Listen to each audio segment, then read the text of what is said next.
उमर खालिद भाई पे एक किताब रिलीज हुई है जिसे 3 साथियों ने लिखा है। और हमारे साथ इस वक्त मौजूद है उमर खालिद भाई के वालिद साहब। उनसे हम जानते हैं इस किताब को लेकर के, जो किताब अभी आई है, आपके क्या ख्यालात इस किताब को लेकर के? देखिए, हमें इस किताब में उमर खालिद के अपने भी आर्टिकल्स हैं या उमर खालिद पर जो कुछ भी लिखा गया है वो सब उन्होंने कंपाइल किया है। ये पब्लिक डोमेन में पहले से मौजूद था। किताब की शक्ल में उसको लाने के पीछे कई मकासद हैं। एक तो ये कि उमर खालिद की चीज़ें पब्लिक में ज़्यादा सर्कुलेट हों, और दूसरी बात ये कि यही मौके होते हैं जिसमें हम उनको याद करते हैं। 5 साल, 5.5 साल, 6 साल तक कोई आदमी जेल में बंद हो तो धीरे धीरे लोग जो है भूलना शुरू हो जाते हैं। तो ये इस तरह के ओकेजन जो है वो उसको याद को ताज़ा करते हैं, और इस नाइंसाफ़ी को जो हुई है रिपीट करते हुए फिर लोगों को एजुकेट करने की कोशिश करते हैं कि उमर खालिद के साथ में कोई जुर्म ना होने के बावजूद भी वो 5.5 साल से जेल में बंद है। एक पीएचडी स्कॉलर, एक वो शख्स जिसने लोगों के लिए जद्दोजहद की, कोशिशें की, वो आज जेल में बंद है। तो मैं समझता हूँ कि वो ये ओकेजन होते हैं इस तरह की चीज़ों को दोबारा पब्लिक डोमेन में रखने के। जब आखिरी बार जब आप उमर भाई से जब मिले थे, उमर खालिद भाई से, तो क्या उनका रिएक्शन था बेल को लेकर के? क्या उम्मीद थी उनकी? देखिए, उमर से जब भी बात हुई है बेल पे, चाहे वो लोअर कोर्ट में रिजेक्ट होने की बात हो रही हो, चाहे हाई कोर्ट में रिजेक्ट होने की बात हो, या सुप्रीम कोर्ट में रिजेक्ट होने के बाद बात की है, तो उमर खालिद ने हौसला नहीं हारा है। उमर खालिद अपने हौसले हैं, आज नहीं तो कल परसों बिलाखिर बेल तो मिलेगी, इसलिए कि आप किसी आदमी को प्रोलॉन्ग जेल में नहीं रख सकते। तो उमर खालिद के हौसले बुलंद हैं, और वो इस बात के लिए आमादा हैं कि अगर वक्त ज्यादा भी लग जाए तो हम उसको झेल लेंगे। जैसा कि हमने अभी सुना कि जब भी आप उमर भाई से मिलते हैं, जब उमर खालिद से जब जेल में मुलाकात होती है, तो अपने बारे में कम बताते हैं, लोग के बारे में ज्यादा पूछते हैं वो कैसे हैं। तो हाँ, ये बात सही है। उमर की कोशिश ये होती है, कोई आदमी जेल में बंद है तो वो अपने बहनों के बारे में, अपने रिश्तेदारों के बारे में, अपने दोस्तों के बारे में, हर एक के बारे में पूछते रहते हैं। बल्कि बाद वक़्त ऐसा होता है बहुत दूर के लोग भी जो कभी मुलाकात हुई हो ना हुई हो, उन सब के बारे में पूछते रहते हैं। तो ये अच्छी बात है। सर, क्या कहना चाहेंगे जो फैसला आया है उसे कैसे देखते हैं? क्योंकि लगातार ये कहा जा रहा है कि देश में संविधान है, किसी के साथ कुछ गलत नहीं हुआ है, तो उस फैसले पे कैसे आप रिएक्ट करना चाहेंगे? देखिए, हमारे ख्याल से फैसला बहुत गलत फैसला है।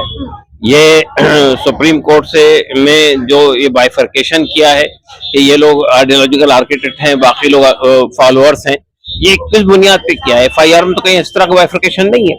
और दूसरी बात ये कि उनको इंटेलेक्चुअल आर्किटेक्ट कहना और ये कहना कि वो मनसूब बनाने वाले वो है, बाकी लोग फॉलो। अभी सवाल ये पैदा होता है कि जो आदमी दिल्ली में था भी नहीं जब दिल्ली दंगे हुए थे, तो उसको आप कैसे कनेक्ट कर रहे हैं दिल्ली दंगों से? दूसरी बात ये है कि ये जो कि अदालत का जो फैसला है उसमें ये बात समझ से बालातर है कि आप ये कह रहे हैं कि ठीक है हम बेल रिजेक्ट करते हैं, लेकिन आइंदा 1 साल तक आप बेल के लिए अप्लाई नहीं कर सकते हैं। तो इसका मतलब है कि आप एक बगैर ट्रायल के 1 साल की सजा सुना रहे हैं। क्या ये फैसला धर्म को टारगेट करते हुए दिया गया है, ऐसा कुछ आपको लगता है? देखिए, जहां तक एफआईआर है और चार्जशीट है उससे तो हमारा यही कहना है कि धर्म को टारगेट करते हुए किया गया है, केस बनाया गया है। अगर अदालत भी इसको रिजेक्ट करेगी तो और क्या सोचा जा सकता है? आप बताइए, और क्या सोचा जा सकता है? हम देखते हैं कि जब दिल्ली दंगे से पहले, है ना, लोगों को भड़काया जा रहा था, एक खास नेता जो अब दिल्ली सरकार में मंत्री है ना, वो दंगा भड़काने की कोशिश करता है, वहाँ पुलिस मौजूद थी, उसके बावजूद वो मंत्री बनता है। एक स्कॉलर स्टूडेंट जेएनयू का जो लोगों से लोकतंत्र में रहने की बात करता है, सबके ऊपर लोकतंत्र का बात करने की बात करता है, उसको जब बेल नहीं मिलता, 6 साल आदमी जेल में, एक पिता के तौर पे, है ना, कैसा इस चीज को देखते हैं कि कितना दुख होता है? नहीं, हमें तो अपने क्रिमिनल जस्टिस सिस्टम पर अफसोस होता है कि हमारा संविधान कुछ कहता है, सुप्रीम कोर्ट के जजमेंट कुछ कहते हैं और अदालत का फैसला कुछ आता है। तो ये जो विडंबना है, ये तो इससे तो अफसोस होता है अदालत के रवैये के ऊपर। सुप्रीम कोर्ट टिप्पणी तो बहुत लंबी करती है ना। हमने देखा सरजील इमाम को लेकर के, चाहे उमर भाई को लेकर के टिप्पणी बड़ी की जाती है, लेकिन जब फैसले का वक्त आता है तो कलम क्यों टेढ़ी हो जाती है?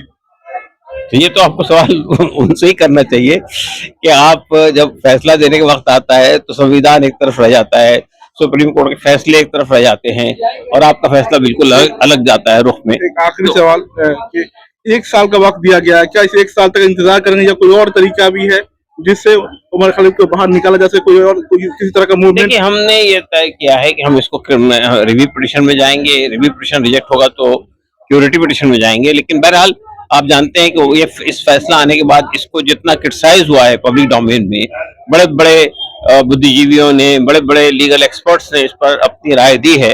तो अब उम्मीद तो यही है कि हम दरमियान में क्यूरेटिव पिटीशन वगैरह में जाएंगे तो शायद कुछ रवैये में तब्दीली आए। उमर खालिद के मामले में सत्ता पक्ष का चेहरा सब जानते हैं, लेकिन विपक्ष के वो मीडिया के सामने आता है या अपनी बात रखता है।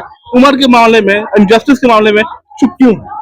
हाँ, ये तो बड़ा अफसोस है कि हमारी जो सेकुलर पॉलिटिकल पार्टीज हैं वो भी खामोश बैठी हुई हैं और इस तरह की नाइंसाफी हो रही है, उस पर आवाज नहीं उठाती है। तो ये बहुत अफसोस की बात है, इसलिए कि वो जब वो अदालत उसकी यानी वोट चाहिए तो वोट लेने के लिए वो हाजिर हो जाते हैं मुसलमानों की तरफ में, लेकिन जब कभी कोई परेशानी में आता है तो उसके लिए खड़े नहीं होते। तो ये बहुत ही अफसोसनाक बात है। वो मीडिया के सामने आता है या अपनी बात रखता है। उमर के मामले में, इनजस्टिस के मामले में चुप क्यों है? हाँ, ये तो बड़ा अफसोस है कि हमारी जो सेकुलर पॉलिटिकल पार्टीज हैं वो भी खामोश बैठी हुई हैं और इस तरह की नाइंसाफी हो रही है, उस पर आवाज नहीं उठाती है। तो ये बहुत अफसोस की बात है, इसलिए कि वो जब वो अदालत उसकी यानी वोट चाहिए तो वोट लेने के लिए वो हाजिर हो जाते हैं मुसलमानों की तरफ में, लेकिन जब कभी कोई परेशानी में आता है तो उसके लिए खड़े नहीं होते। तो ये बहुत ही अफसोसनाक बात है।